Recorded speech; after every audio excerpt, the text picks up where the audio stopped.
Hello, everyone, and welcome to this next episode of Truth Shots with Kapil. I'm extremely privileged today to have with me Prabhu Ram.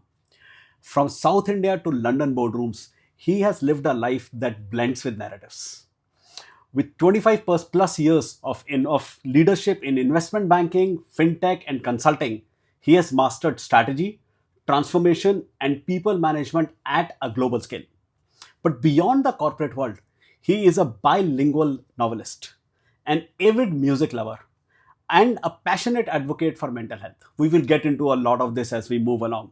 In this particular episode, we will uncover how he balances business with creativity, leadership with humanity, and stress with storytelling. So, Prabhu, welcome to Thank you Truth so Shots with much. Kapil. Anything you want to say to our audience before we begin and I get into my questions? Thank you so much, Kapil. First of all, it's been a privilege to have been invited to be here and the collaboration so far with Frontlist as well as with you on your platform, Soul Wellness. And we are in Delhi today. It's a hot day out there. And we are just making sure that we are giving a hot interview to all of you as well. Thank you so much. Okay, so let's begin. So let's start with your start. So growing up in South India, how did that shape your journey to become a global banker and a writer?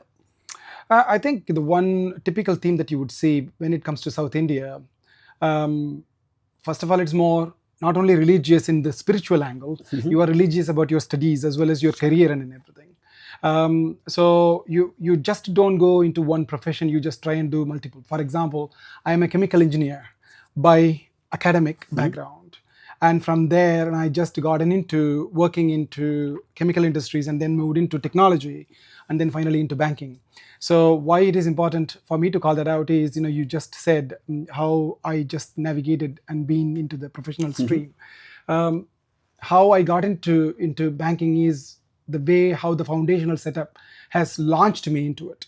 And that is again another trigger for me to become an author as well, because you just go through multiple experiences into learning different fields and growing into the midst of multitude of professional aspects and angles and everything. And that's how I am where I am at the moment, if it makes sense. And how did the transition from, not the transition, not that you are not in the corporate world anymore.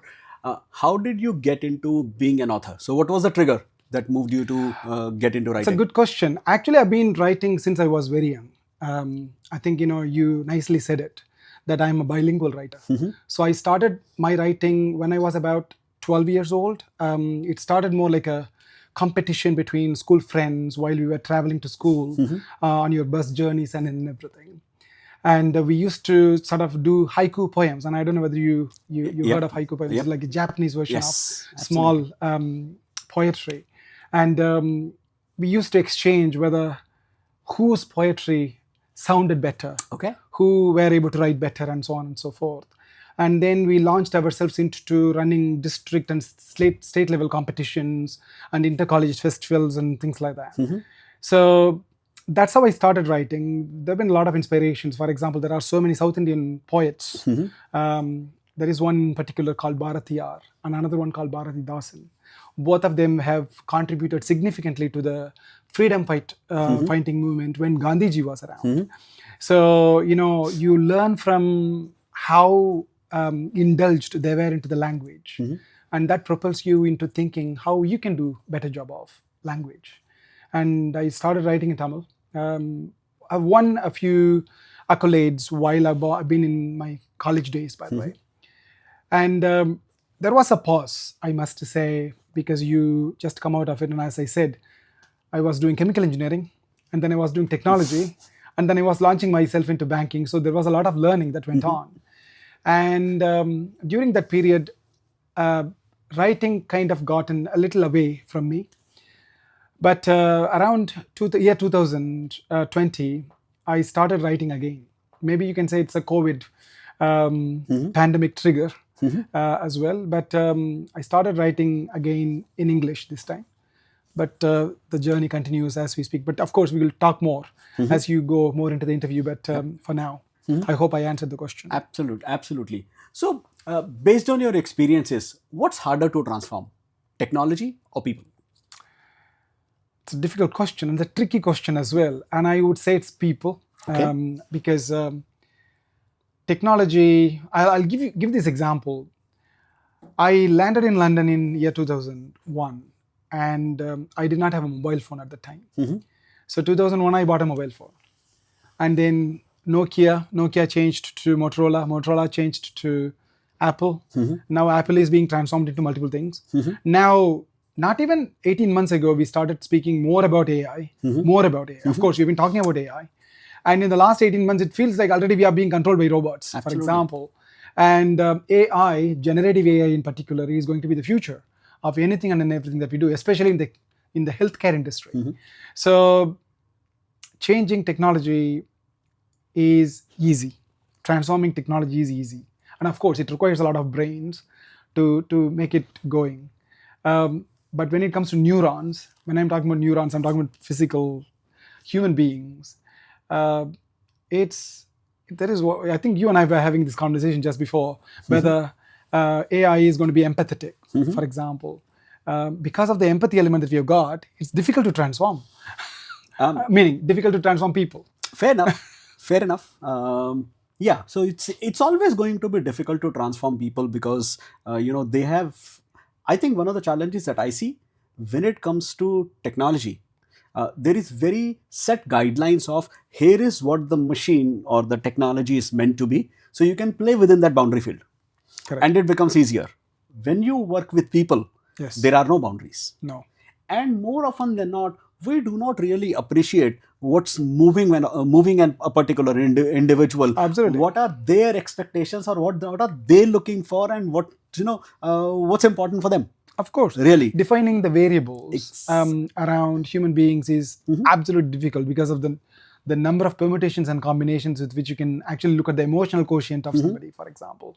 So that's why I think, having dealt with a lot of professional angles and been in the industry for 25 years, especially in leadership positions, and I see a lot of people angle that play into it. Having transformed technology as well as people, I would say people. People is always going to be the more difficult one, I guess. The one other thing that I keep noticing about technology is while it is easy to transform technology, it's very difficult to stop Of course. The pace of technology and the rapid transformation of technology. Of course. While in case of people, you can pick and choose. You can Totally. kind of create your own environment in that sense, while with technology, it usually doesn't work as well. No, not at all. Not at all. Okay. So let's talk about leadership in high pressure industries. I mean, you work in the banking sector. What do you think would be the top myths around leadership that exist in high pressure industries? I think I wouldn't say it's a myth. I think it's people. Going back to the previous question. What is difficult to transform? It's people. Why do we say that? Because every leader is driven by a task at hand, or an objective, a vision at hand. When somebody, why do we call people a leader? Because you're supposed to lead something, a vision. You need to drive an objective, a motto. And the myth is that, what I think it is a myth is that when you are driven by something big, you just to put your empathy behind, for example, because your task is to achieve your objective, not necessarily the way in which you achieve. So many people think, especially I see this, of course, I met with a young lady just 24 hours before, at my home. And she was talking to me about career. And I think, is banking difficult? An industry to work in, technology difficult. The reason why they have that question in mind is driven by perceptions. So it's rather than using the word myth, I would say perceptions. High pressure, high demanding industries, or banking, technology, or even product oriented companies, for example. So the job of the leader is to make sure that this myth is busted. Sure. To start with. And you asked me about how I gotten into mental health and well-being a little earlier. And of course, we'll talk a little bit more about it. I am in a responsible position in a banking environment as we speak, in a domain that it is difficult as perceived by people. And there we are trying to create an environment where we care about people, the people factor, and where we spend more time on emotional well-being and physical well-being and mental well-being, for example. That's what the leader should do more of. While you are driving your vision forward, keeping an eye on how your people who are actually enabling the success forward are being taken care of. If that personal angle is dealt with, the myth would become more of a word which more aligned, people empathy factor maybe. Sure. How have you seen that change in the last 1 decade? Um, It's a good question, people's actually. lives have transformed very dramatically. As a leader, and I have my own views on it, running startups for the last couple of decades.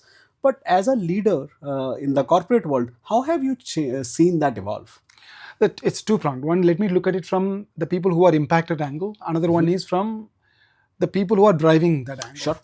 One, I would say, look, a country like India, which is much sought after for its talent, talent pool, for example. I know many people here who sacrifice their health to actually deliver more, because you feel, fueled by ambition, you can say it, or otherwise you just say that sense of accomplishment when you deliver something. So that sense of accomplishment comes when you actually have delivered something that's big for your boss, your organization, and that propels you into the corporate ladder, for example. So people misunderstand that driving your own success in your company is the one objective with which you are kind of progressing. But that's not progress, because you are actually sacrificing your own health, and that affects your stress and your well-being to start with. And coming back to the actual question that you asked for, how do I see it in the last 10 years? In the last decade, more and more of the young talent on the ground in India, for example, is becoming a victim of that chasing the dreams and going after success as, of course, money, success, and you can use multiple words to it. And that's my thinking, because I've been living in London for the past sort of 2 decades, let's say. And from where I sit, I see this as a pattern that is emerging. And of course, it's not only here, it's everywhere. But in India, a location like India, I see that more, because it's an emerging economy, of course. And when an economy is emerging, you tend to see that more, because a lot of jobs, a lot of opportunities, a lot of success, a lot of talent, and so on and so forth. That's from the people angle. From when the leadership angle that I look at it, it's slightly that more and more of the leadership pool, leadership talent that I see here on the ground in India, for example, there has been a myth that has been busted. What the myth? In the past, a decade ago, people would think that everything has to run out of London, everything has to run out of America, everything has to run out of Singapore. That no longer is the case. Most of the organizations are run out of India these days, where, for example, the organization where I work in, 65% of my organization is based out of India these days. At least my organizational unit. I think that's the way how I would put it. Two angles. One is more losing health and just trying to chase the dream and everything, which is rightly okay, but please make sure that you take care of your health. The second is well-empowered leadership and the success that is driving the forward for the future in India. That's amazing. Sure. It's interesting. I was having this discussion a couple of weeks back. I had gone to one of the smaller towns on Rakhi some time back. And I was having this discussion with a friend, and he was talking about how he does not like the way the millennials work now. They keep getting into these mental health traps all the time, and amongst other things. And in the conversation, I was saying, but two aspects to it. One is, isn't the reverse of it what the millennials say about you? You don't care about your health, you don't care about anything, you just focus on doing hard work. Not smart work, hard work. Yeah. And is that really the right way to go? And he said, but, and I said, but let me not let you start right now. Let me give you the other aspect of it. This thought of you don't like how the millennials work, isn't it the same thought you got 20 years back from your parents? And he said, I said, I think that's natural progression, natural evolution of humanity. Yeah. If human beings today, millennials or even the more elder ones, if people today are more cognizant of, more sensitive to, right or wrong, okay, I'm not even saying it's right, but if they are more cognizant of their mental health or their working style or the number of hours they spend on a job and elsewhere, why don't you as a leader focus on creating an environment that can accomplish that. That's exactly the point that I was mentioning earlier. That's a very good point, by the way, right? I think most of the organizations these days have started doing that, and I think especially the organization where I'm working at, for example.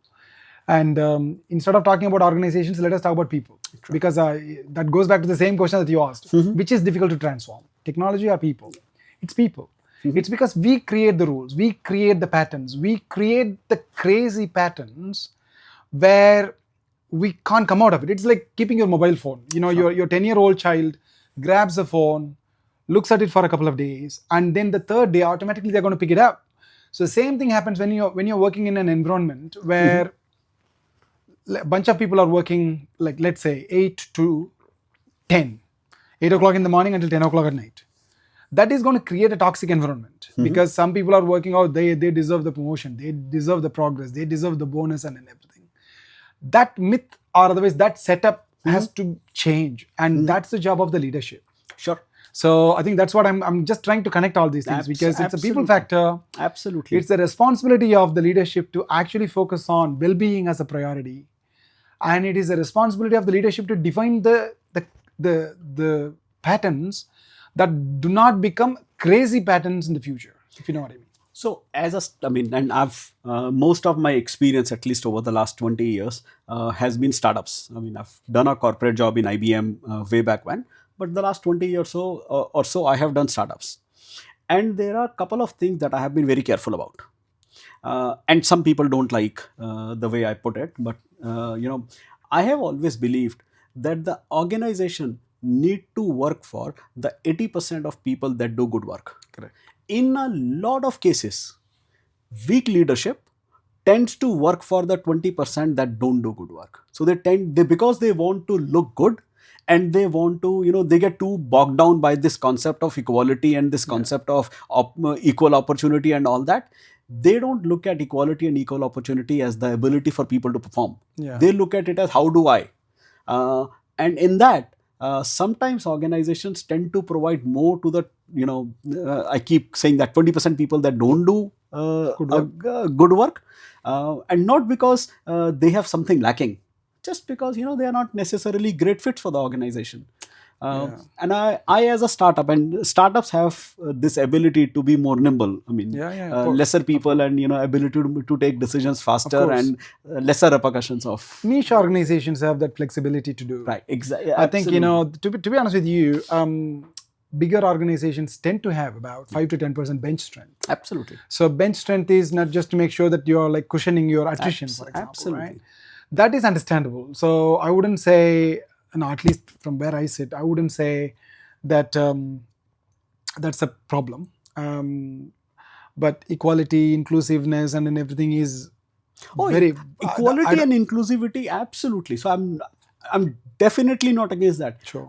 However, I think in a lot of cases, equality and inclusivity should come by your ability to look at what is it that the other person can provide better, what is it that the other person can excel better at. Of course. And then kind of create the environment and create the capability for the right person to take up the right job.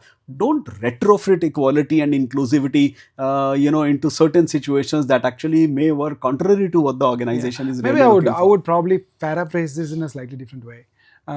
My thinking is that don't overwork a portion of your workforce just to achieve your objectives. Absolutely. While you are just delineating the other aspect of people and everything. So that balancing act would automatically serve the purpose. Yep. Number 2, it will ensure that there is a healthy workforce that is being built. Third, that also ticks a huge box around the leadership layer, ensuring that this is why what I already alluded to, which is create the patterns even for the leadership layer. Absolutely. In such a way that it helps the organization in the longer run. So let's come back to. And in that extent, one of the things that I did many years back, we had this concept of, like many other organizations, employee of the month. And in a lot of cases, employee of the month is the person who solved a chaos. Yeah. Oh, of course. Well, that of course is a problem for me. One of the things that I noticed while we, of course, for many months continue doing it, there were a few people who would never solve chaos. Okay. But then at the same time, these were the people that never created chaos. So these were, this person who sits in a corner gets work allocated to them. The work is 100% always on track. There is never an error. There is never a miss. So that person will tend to get unnoticed. So it's almost like when I used to work for IBM, there was a point of time my CIO told me there used to be a, every month meeting, review meeting. And my CIO looked at me and he said, Kapil, why don't you not come to the meeting from next month? Your project is always green. And I said, Brian, you just made me scary. He said, what do you mean? I said, next time you will look at me, you will know something is wrong. I will take this as reward for good performance and not show up next month. But, now next time you will look at me, you will know something is wrong. So on this side, I specifically in the employee of the month, I introduced this concept of let us once every few months, let us look at people that actually not solving chaos, but their work is never missed, always on track, always working well and everything. And we noticed there were some people that really grew from there. Oh, of course. I think this is that. I think we said the same thing, which is create the patterns and the environment in such a way that it helps the organization, not only the organization, the people and the structure and the layer. I think it all revolves around well-being, and it all revolves around the foundational setup and the policies and procedures and protocols that we set up, and how it helps and serves the entire thing. Absolutely. So I want you to now give our audience a kind of a view of Nectar on the Seven Hills. Sure, my book. So, of course, it says national bestseller. So I'm really proud of the project that I kickstarted. Going back to the question that you asked me earlier, my literary journey resumed once again in year 2020. And this is the first product since I launched myself into the writing journey again. There is more to come. Of course, this is a trilogy. The first book, The Pure Seed, has been a tremendous success. People loved the theme, loved the concept. Just in a nutshell, to talk about the book, the ambition and the objective of the book was to bring goodness to people in a style that resonates with the younger audience, and it connects all type of readers, whether it's middle-aged, elderly people, young generation, whatever that is. I started it with that theme, and then spreading goodness as one of the important angles to it.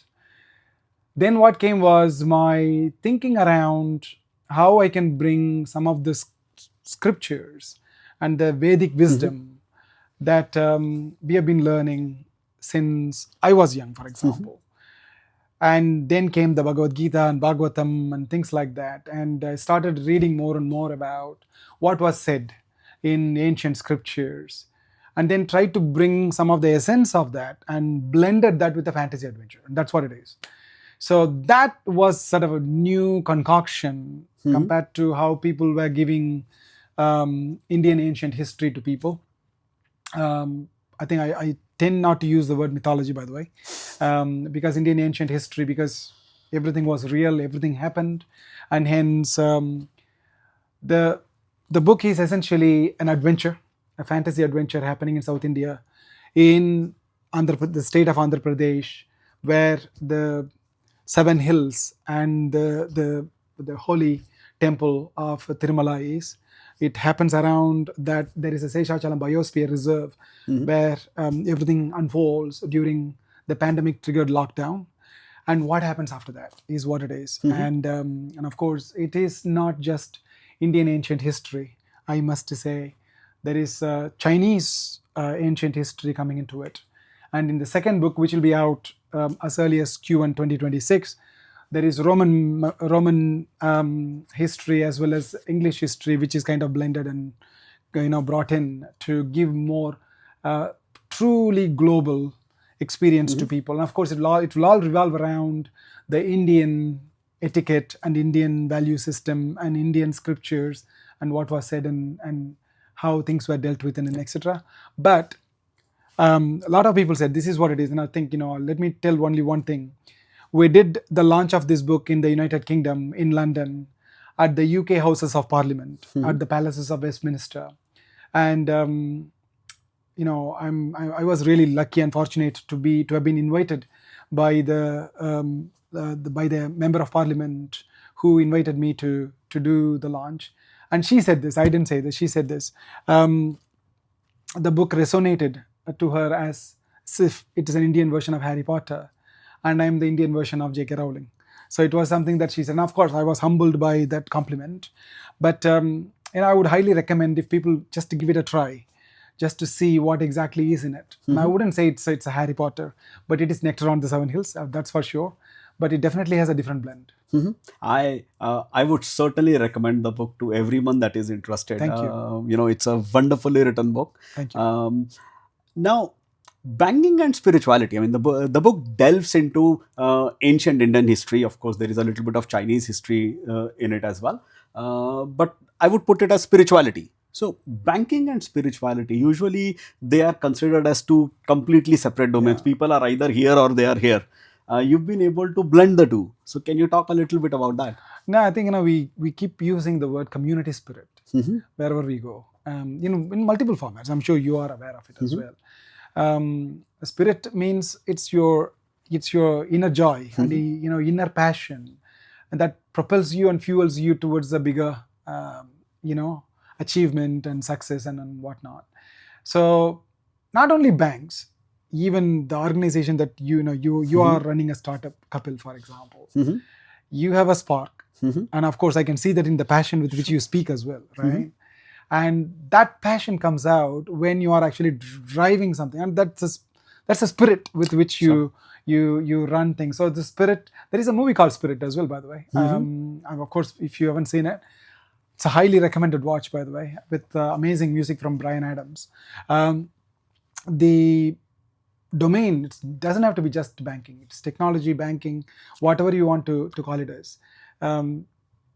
The spirit with which what we do and how we do deal with in the organization kind of takes us forward.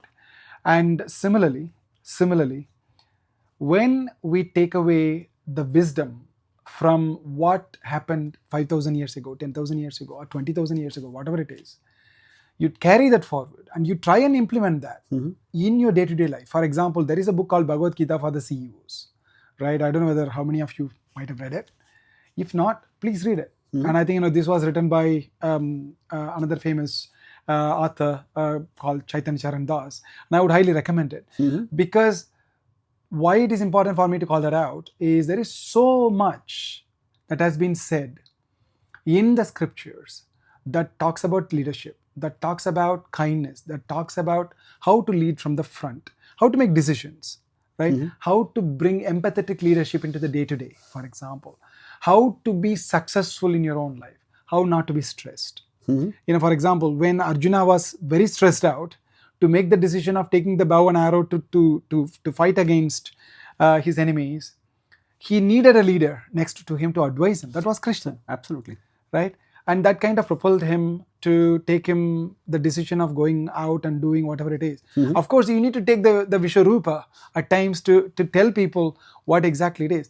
That's exactly what the true role of many of the leaders in organizations. People have to give the side of the side of theirs to motivate people, to drive decisions, and to encourage people to drive their own vision, right? That it is banking and spirituality for me, which is learn the things from what was said and done by the ancestors, and then implement it in your day job, irrespective whether it is banking or whatever it is. So that's what I'm doing at the moment. And I hope that I'm successful in what I do. And I hope I will continue to do so. And I'm able to do things outside of work as well, right? Because whatever I'm learning, it is not only helping me in my day-to-day job, my primary job, it is helping me in everything that I do. So that's what is the essence of some of the things that I'm trying to convey to people as well through my writing. So, as a corporate leader as well as an author, how did mental health advocacy come into this? Good question. I think it was around 2017. I started involving myself into things which are more corporate social responsibility or mental health awareness creation and well-being and everything. I used to do a lot of engagements to talk about well-being as a subject, for example. Luckily, the organization where I'm currently working in, they've got a massive drive and passion around well-being as a thing. I will come to the author question, and spirituality, well-being. So around 2019, I started spreading mental health awareness through books. Okay. Books in the sense, it could be Bhagavad Gita, it could be any of the books. It could be spiritual books or spiritual self-help books or yoga, for example, yoga books. It could be anything. So when I started this, I think I did my first fundraising in 2018. I think 2018 I did my first fundraising, and 2018 or 2019, I can't remember exactly, one of the years. And when we did it, we had a massive, decent amount of funds that have been raised, and then we got the books and we placed it in hospices, prison houses, care homes, and everywhere, for people to learn from some of the things. And I think that year proved to me more books can actually be a platform for us to cascade wisdom that will help people with mental health and well-being. So that's how it started. So second year I did my fundraising again. So this is my 7th year, if I'm right, 7th or 6th year. I'm still fundraising every year, doing that, and then taking books and going and distributing books to multiple organizations, care homes, orphanages, and everywhere. When I started this, in the second year, I started writing the book. Right? Okay. You started fundraising to distribute books first, and then I realized that, oh, you know what, I have to do something myself. And that's how it started, me writing. And when I started writing, of course, I'm sure some of you might have read the book already. And you can clearly see some of the patterns that emerges from the book itself is to give people the confidence on how they can, sort of be more on the mend to make decisions, not to be stressed out and everything. So that actually is what I try to implement in my workplace as well these days, which is to give people some examples of this could be done, that could be done. And then I involve more people from my organization to be involved in well-being initiatives, for example. So that's the connection. Author, learning from the books, spreading knowledge through books, and then connecting that with the leadership position that I'm in, and how I can cascade that down, if it makes sense. I hope that I answered. Yeah, it absolutely makes sense. On one side you are working as a leader, which actually will give you a lot more insights into people, their behavior, their requirements, their development and everything.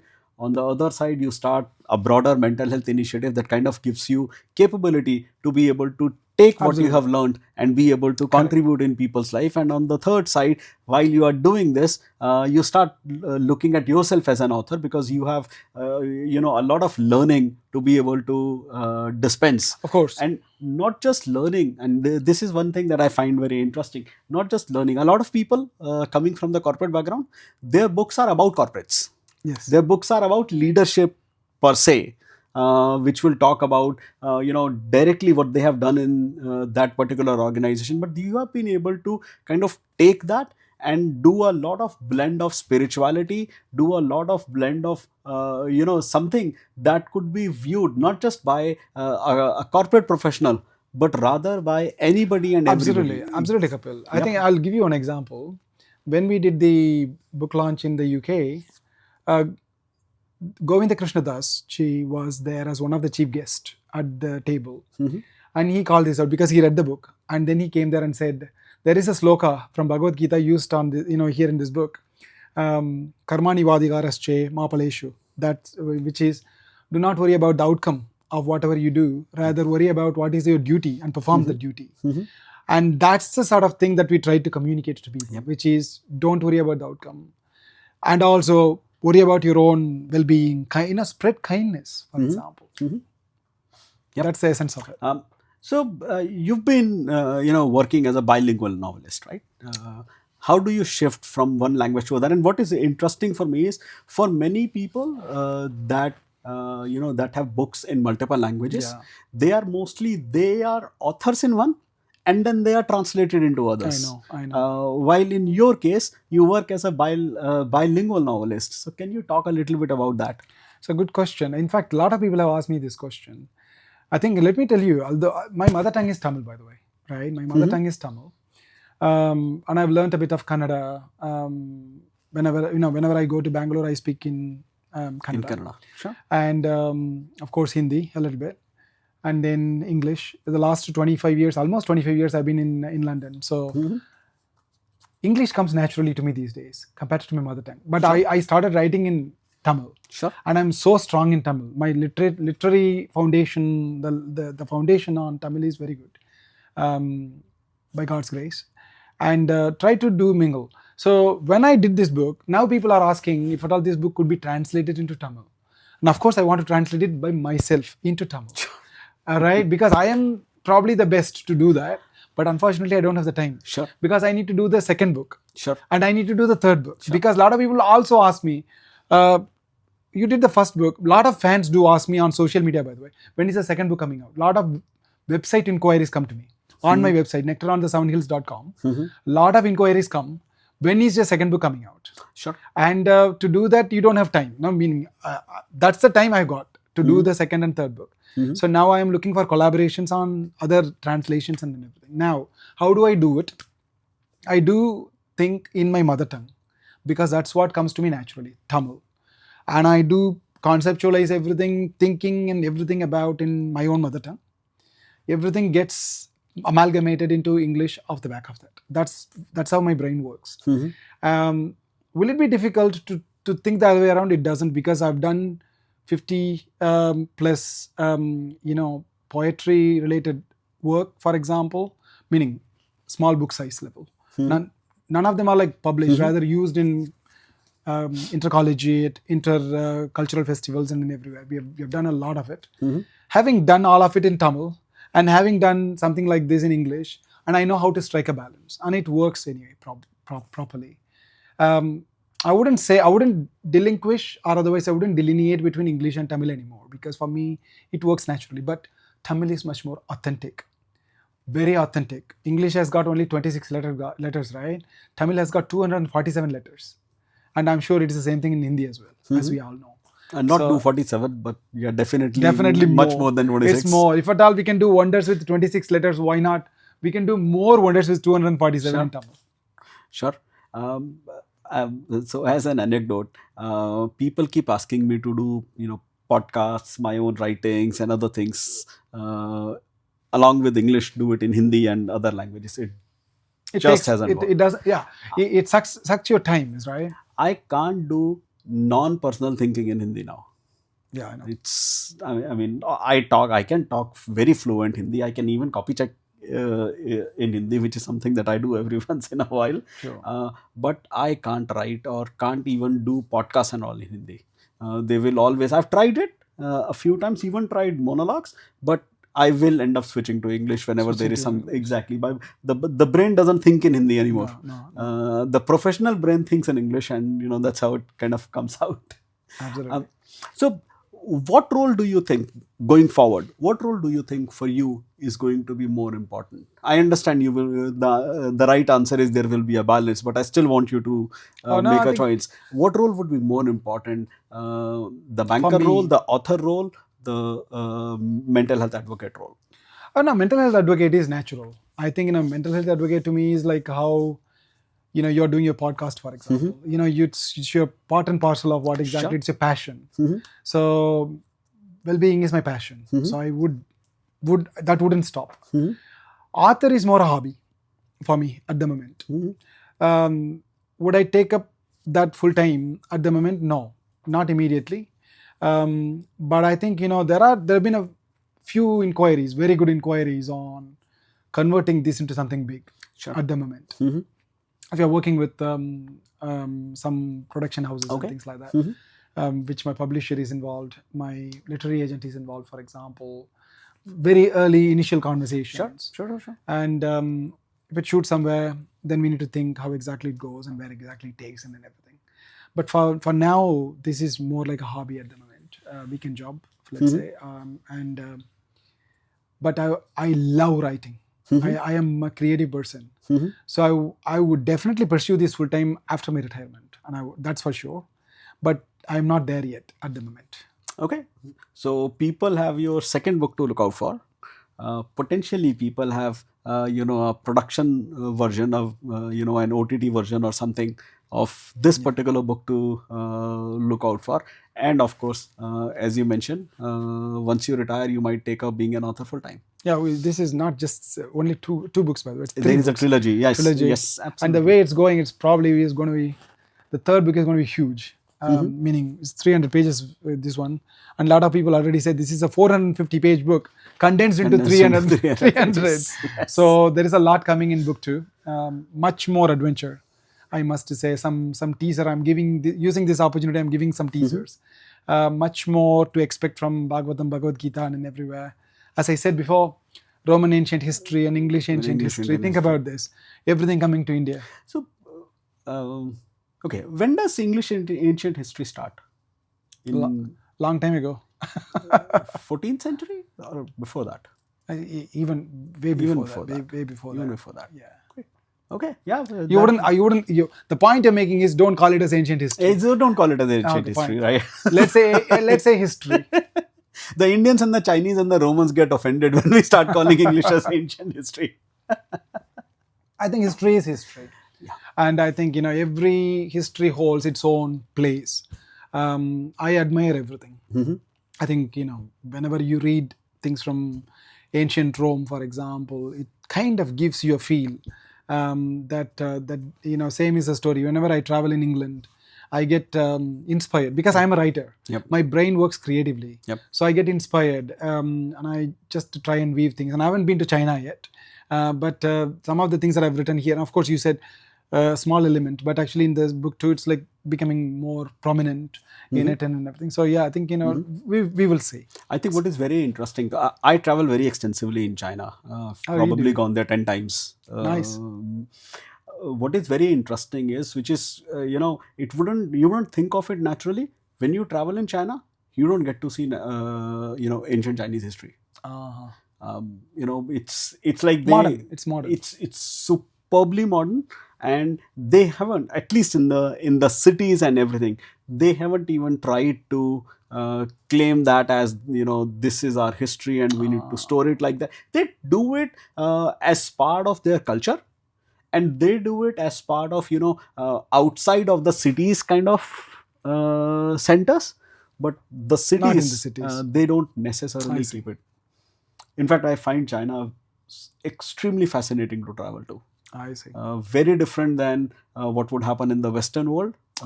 Very different than how things and life would work in the Indian world. Let me give you an example. I was once talking to this. I have a lot of customers in China that I do business with. I was talking to one of them, and in one of these conversations around politics and everything, he said, "We don't talk politics. We don't talk religion. Not allowed. Don't want to talk." Yes. And then in another conversation, he said, and the second one was extremely interesting for me. He said, the big boss is watching us. Yeah. When you say that, sitting in India or sitting in UK or sitting in America, it would always be an insult that the government is snooping on us. The government is, trying to, violate our privacy. Yeah. In China, he said it as a matter of pride and as a matter of fact.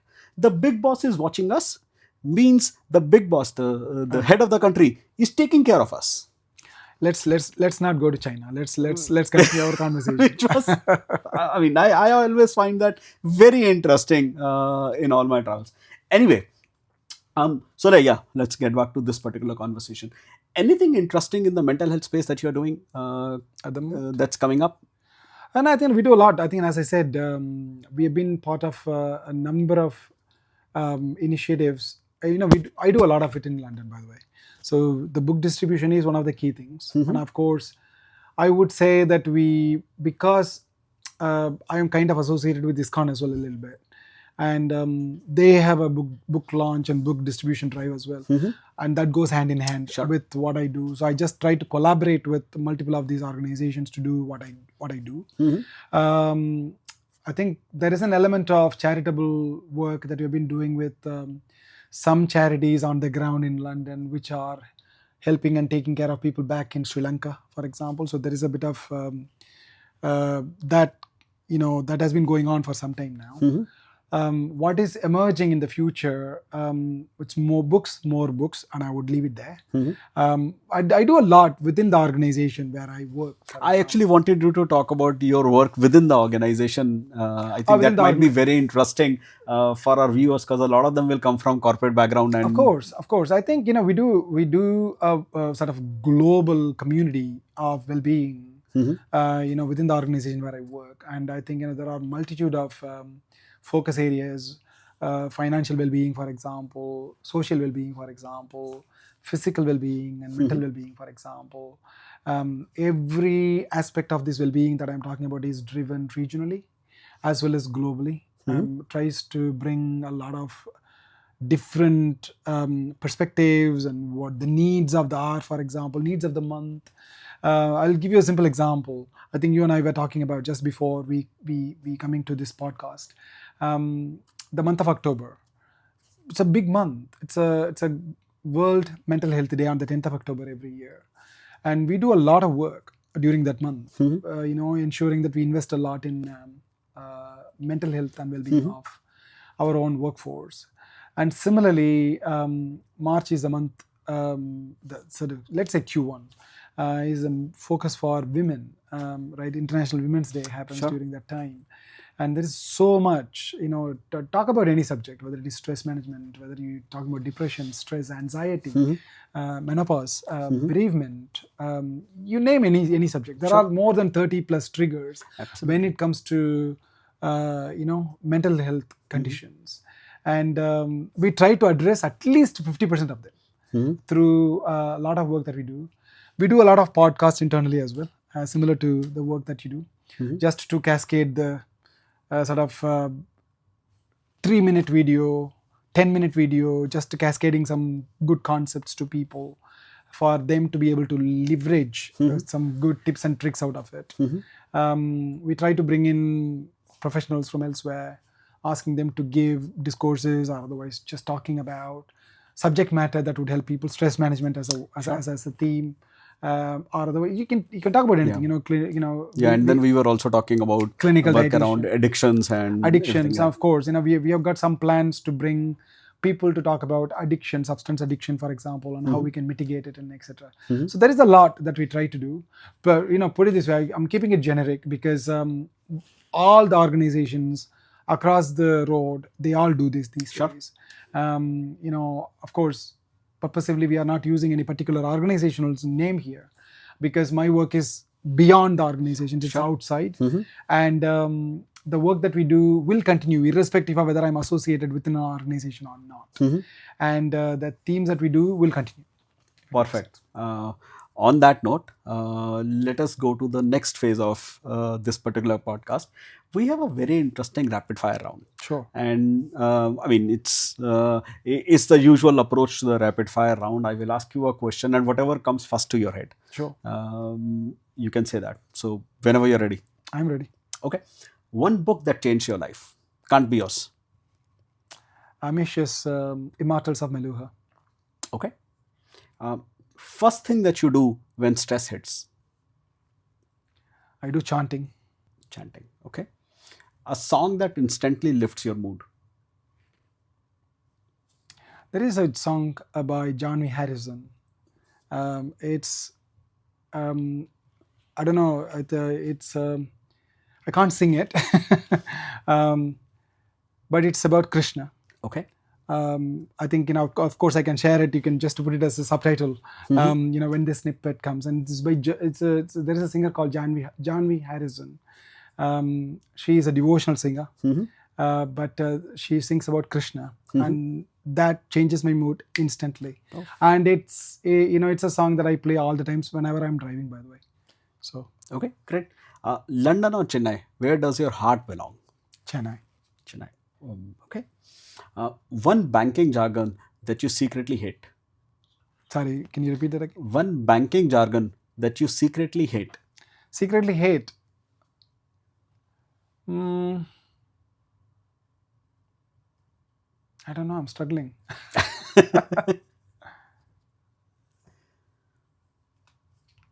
Transformation. Transformation. Okay. Yeah. I mean, I guess I would go somewhere closer to that only. Absolutely. No. I think what I mean is, let me. I know it's a quick fire round. It's important for me to clarify. Yeah. Yeah. Absolutely. Transformation takes a long time. Everybody, not just in banking, anywhere, people think that transformation is just like that. It takes time, and hence I think that it's a myth, and it's not a myth.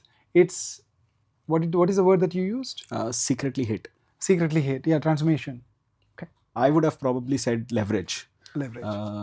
As the word that I mean, not even, I mean, I wouldn't even use the word secretly. Yeah. That I think takes a lot out of what we do, because it asks us to over optimize things which may actually under optimize or sub optimize the end objective for us. Yeah, I think why I said I hated it was you talk a lot about transformation. Right. Nothing might have transformed at the end of it. Right. So just look, I'm really looking forward to artificial intelligence to do something, to do a massive transformation, for example. Hopefully. Absolutely. Absolutely. So what's tougher, writing a novel or leading a boardroom? Writing a novel is difficult. Okay. If not banking, what career would you have chosen? I told you, I was a chemical engineer. So would have set up a chemical factory? No, I was actually working for a company called Prabhu Ram Fibers for a good 6 months. And I was standing next to a furnace which was like literally burning at around 1600 degrees Celsius. And I used to lose my skin on my back because it's that hot. It used to be that hot. I would have been a chemical engineer because I did my diploma in chemical engineering, and then I did my Bachelor of Technology in chemical engineering. Then I did my MBA in finance. Oh, okay. Okay, that is very interesting. I know a lot of chemical engineers, by the way, who have gone into, of course, computer engineering or banking and other areas, but nobody had gone because they were losing their skin. This is what it is. Develop a thick skin. That's what they say, right? Here I was, depleting my skin by standing next to a furnace. In fact, one of my best friends, he actually was my roommate when I was studying in the US. He, a few years back, started a lead acid battery factory. So he was recycling lead. And I met him a year back and I said, so how is that going? He said, I don't understand at this age, why the hell am I running a hazardous factory and working in this hazardous environment all day? There you go. And he had done other businesses. I mean, this was the first time that he had gotten into setting up a factory 5 years back. Kudos to two backgrounds, right? One is, of course, there are many background engineers that we should respect. Chemical engineering is not easy. And leather engineering is not easy. Both industries have been exposed to in the past. And because of the exposure, I was driven to software. And I did a good software engineering for a good 10 years before moving into banking. I was doing software engineering in banking, and then it literally launched me into my career in management banking, within the banking industry into management layers. So yeah, it's kudos to those guys. So one line that defines your philosophy of life. All for one, one for all. Great. What does spirituality mean for you? I think we discussed this earlier. But I want you to give a rapid response fire. to it. Spirituality, spread kindness. Spread kindness. Be there for others and spread love, and automatically things will fall in place. And I think, being selfish, driving things for your own doesn't take you anywhere. And when you spread love, it kind of cascades down. And then automatically the harmony kind of seeps in. And wherever you go, I think that's why I just, of course, we talked a lot about spirituality before. And of course, I don't want people to just take it's all spiritual. It's not. I think, at the end of the day, we are all living for one thing, which is to live life happily. And that happens only when you truly spread the kindness and love everywhere. Not just for human beings, by the way. It's about every being I'm talking about. Sure. One interesting thing that I recently read, I kind of knew about it, but it refreshed and it has stayed with me for quite a while. Leadership is essentially about moving beyond what you might require. So a normal individual's life role and whatever they do is optimized around their own needs. Yeah. If you are a leader, you need to transcend that. You need to not necessarily, in your leadership role, not necessarily worry about what you require, what you need, what are your objectives, and many times you may actually have to do things which are contrary to that. Of course. But they are to be done because it is required for the leadership, for the people for whom you have taken the leadership. It was actually said in the context yeah, of yeah. kings and the population that they serve, or the population that they are responsible for.